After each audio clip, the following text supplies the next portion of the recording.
अस्सलामु अलैकुम 10 फैक्ट्स में खुश आमदीद। आज की इस वीडियो में हम आपको बताएंगे कि कायद-ए-आज़म ने पाकिस्तान तो बनाया मगर उनकी अकलौती औलाद दीना जिन्ना ने क्यों पाकिस्तान के बजाय हिंदुस्तान का इंतखाब किया। क्या कायद-ए-आज़म ने अपनी ही अकलौती औलाद को जायदाद से आग कर दिया था? कायद-ए-आज़म और दीना के बीच तनाव क्यों बढ़ा? दीना जिन्ना ने कभी पाकिस्तान आकर सियासत और अपने बाप की जायदाद का दावा क्यों नहीं किया? जानिए।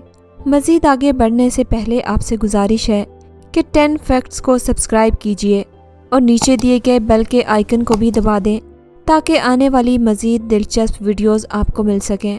15 नवंबर 1938 का वो दिन था जब कायद-ए-आज़म मोहम्मद अली जिन्ना की अकलौती बेटी दीना जिन्ना ने नेवल वाडिया नामी एक पारसी ईसाई नौजवान से शादी कर ली, मगर जिन्ना इस शादी से खुश नहीं थे।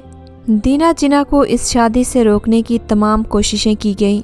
जिन्ना इस शादी से इस कदर नाखुश थे कि जिन्ना ने दीना की शादी में शिरकत तक नहीं की, मगर अपनी बेटी की ज़िंदगी के इस अहम दिन पर गुलदस्ता उन्होंने अपने ड्राइवर अब्दुल हई के ज़रिए भिजवाया। 1929 में दीना जब 10 बरस की थी तो अपनी वालदा रत्ती जिन्ना के साय से महरूम हो गई थी, जिसके बाद मोहम्मद अली जिन्ना ने फैसला किया कि वो हिंदुस्तान के बजाय इंग्लिस्तान में रहेंगे। चनाचे वो अपनी बहन फातिमा जिन्ना और दीना जिन्ना के साथ लंदन मुंतकिल हो गए। मोहम्मद अली जिन्ना ने दीना को कॉन्वेंट स्कूल में दाखिल करवाया, मगर उन्हें सन 1934 में हिंदुस्तान लौटना पड़ा। उनकी वापसी से पहले ही बम्बई के मुसलमानों ने उन्हें अपनी ज़िंदगी के लिए मजलिस कानून साज असम्बली का रुकन मुंतखब कर लिया था। जिन्ना वापस आते ही वो सियासी सरगर्मियों में बुरी तरह मसरूफ़ हो गए और उनका और मोहतरमा फातिमा जिन्ना का ज़्यादातर क़याम दिल्ली में रहने लगा। सन 1936 में मोहम्मद अली जिन्ना ने दीना को भी हिंदुस्तान वापस बुला लिया। उन्होंने अपनी मसरूफियात के पेश नज़र दीना के लिए भी ये फ़ैसला किया कि उसे उसकी ननिहाल में छोड़ दिया जाए। ये फ़ैसला इस हवाले से तो बड़ा अच्छा साबित हुआ कि दीना को एक मुहब्बत से भरपूर फ़िज़ा मैसर आ गई, मगर इस हवाले से बड़ा नुकसानदेह साबित हुआ कि वो आहिस्ता आहिस्ता सरासर गैर इस्लामी माहौल में ढल गई। दीना आहिस्ता आहिस्ता उस माहौल के रंग में रंगती चली गई और उसका नतीजा ये निकला कि वो रफ्ता रफ्ता इस्लाम और उसकी रसूम व रवाज हत्ता कि अपने वालिद के उसूलों से दूर हटती चली गई। यहाँ तक कि उन्होंने एक पारसी निज़ाद ईसाई शख्स नेवल वाडिया से शादी का फ़ैसला कर लिया। जब कायद-ए-आज़म को इस सूरत हाल का इल्म हुआ तो उन्हें सख्त फ़िक्र लाहक हुई।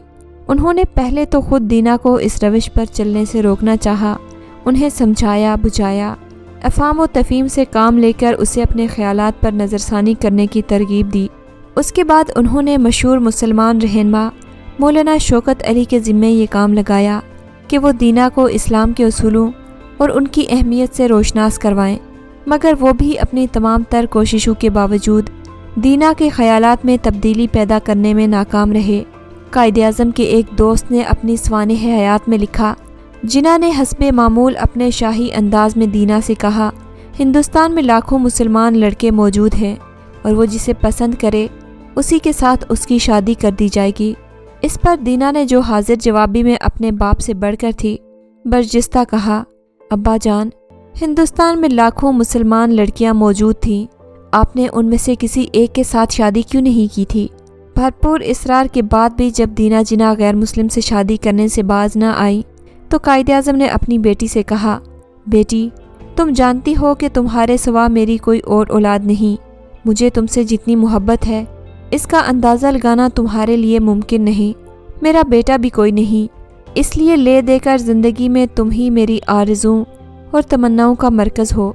लेकिन अब तुम बालिग हो, मैं तुम्हारे फ़ैसले में दीवार बनना पसंद नहीं करता। अब तुम मेरा ये फ़ैसला भी सुन लो। अगर तुमने जानबूझकर एक गैर मुस्लिम से शादी करने का फ़ैसला कर लिया है तो तुम शरीयत मुहम्मदी के उसूलों के मुताबिक मुसलमान नहीं रह सकती, तुम मुर्तद करार पाओगी। इसलिए उसके बाद तुम मेरी इस्लाही बेटी तो शायद कहला सको, लेकिन दर हकीकत तुम मेरी बेटी और मैं तुम्हारा बाप नहीं रह सकता। इसलिए इस फ़ैसले के बाद जो ही तुम मेरे घर की चार दीवारी से बाहर पाँव रखोगी, तुम्हारे और मेरे दरमियान तमाम ताल्लुकात मुनक़ता तस्वर होंगे। कायद-ए-आज़म ने शादी के बाद अपनी लाडली बेटी से कभी गुफ्तगू नहीं की। बाज़ मुसन्निफ़ीन ने यहाँ तक लिखा کہ جب قائد اعظم شدید علیل ہوئے اور ان کے زندہ بچنے کی کوئی امید نہ رہی تو دینا نے باپ سے ملاقات کی خواہش کا اظہار کیا، مگر قائد اعظم نے اس ملاقات کی بھی اجازت نہ دی۔ اس طرح وہ اپنے فیصلے پر قائم رہے اور زندگی کی آخری سانس تک وہ دینا کی اور دینا نے ان کی شکل نہ دیکھی۔ اپریل 1941 میں قائد اعظم مدارس میں مسلم لیگ کے سالانہ اجلاس کی صدارت کے دوران بیمار ہو گئے۔ یہ خبر دینا کو ملی تو اس نے فوری طور پر ایک ٹیلی گرام کے ذریعے اپنے والد کی خیریت دریافت کی۔ اس کے باوجود قائد اعظم نے اپنی بیٹی سے کوئی رابطہ قائم نہیں کیا، لیکن پھر جب بالآخر سن 1943 میں دینا اور ان کے شوہر نیول واڈیا میں علادگی ہو گئی، اس وقت تک دینا 2 بچوں کی ماں، بیٹی ڈائنا اور بیٹے نسلے کی ماں بن چکی تھی۔ شوہر سے علادگی کے بعد قائد اعظم اور ان کی بیٹی میں ایک مرتبہ پھر روابط استوار ہو گئے، اگرچہ اب ان میں پہلی جیسی گرم جوشی موجود نہ تھی۔ اس کے بعد دینا جنا اور قائد اعظم کی ملاقات بھی ہوئی اور قائد اعظم نے اپنے نواسے کو اپنی جنا کیپ تحفے میں دی۔ پھر بعد میں بھی قائد اعظم اور دینا میں قیام پاکستان سے کچھ پہلے تک باقاعدہ خط و کتابت بھی رہی۔ اسلام آباد میں حکومت پاکستان کے ڈپارٹمنٹ آف آرکائیو میں دینا کے ایسے کئی خطوط موجود ہیں جو انہوں نے اپنے عظیم باپ کو وقتاً فوقتاً تحریر کیے تھے۔ قیام پاکستان کے بعد دینا اپنے بچوں کے ہمراہ بمبئی میں مقیم رہی۔ ایک روایت کے مطابق قائد اعظم کی علالت کی خبریں سن کر دینا نے ان کی عیادت کے لیے پاکستان آنا چاہا، مگر قائد اعظم کی ذاتی ہدایت کے باعث انہیں ویزا جاری نہیں کیا گیا۔ پھر 11 ستمبر 1948 کو قائد اعظم وفات پا گئے۔ 12 ستمبر 1948 کو صبح 8:15 بجے گورنر جنرل کا ایک طیارہ خصوصی طور پر انڈیا گیا، جہاں سے وہ دینا کو لے کر شام 5:15 بجے واپس کراچی آ گیا۔ اس وقت تک قائد اعظم کی تدفین نہیں ہوئی تھی۔